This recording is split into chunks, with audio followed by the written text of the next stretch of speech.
Salut à toi, c'est Quentin et je suis très content de te retrouver aujourd'hui pour une nouvelle review de Tamashinations. Si je te parle de Joy Boy, d'une force incommensurable, mais également d'un cartoonesque inédit, je pense que comme moi, tu penses particulièrement au Gear 5 de Luffy. Ça tombe bien puisqu'aujourd'hui ensemble on va découvrir la figurine du Gear 5 Luffy SH Figuarts, mais non pas la première version, non, la seconde qui se concentre sur son apparition sur l'île du futur du docteur Vegapunk. Pourquoi je fais des trucs comme ça moi?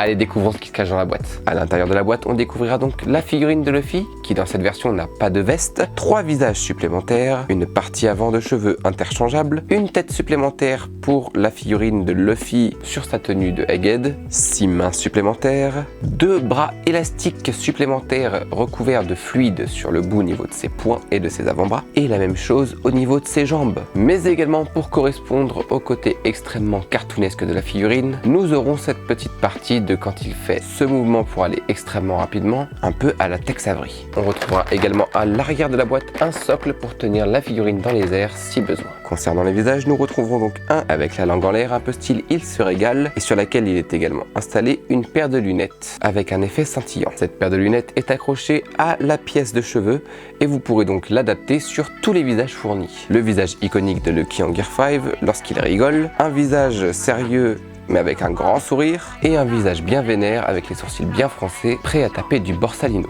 Le visage supplémentaire fourni pour la figurine de Luffy Egghead est le visage lorsqu'il est totalement épuisé après avoir utilisé toutes ses ressources dans sa transformation du Gear 5. Les bras et les jambes Gum sont absolument articulables sur une espèce de fil de fer qui est caché à l'intérieur de la peau. C'est-à-dire que vous pourrez donner la forme que vous le souhaiterez et ce sera la façon la plus esthétique de correspondre à l'anime.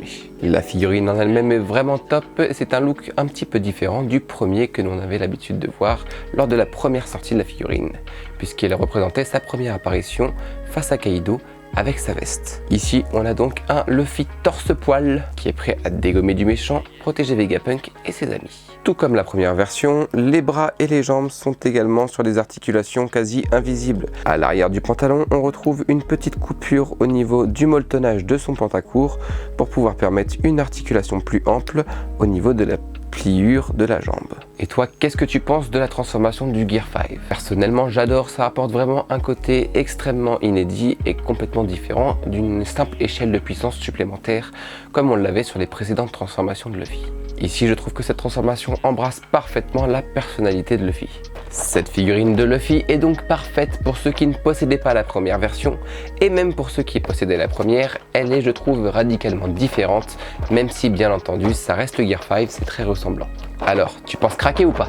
Si c'est le cas, la figurine t'attend sur notre site www.tamashinations.fr, elle est en stock et prête à l'envoi, et attend seulement que tu la commandes pour finir chez toi. Allez, sur ce, je vais te laisser ici avec une petite session posing pour voir de quoi la figurine est capable, et on se retrouve la prochaine fois pour une prochaine review de Tamashinations.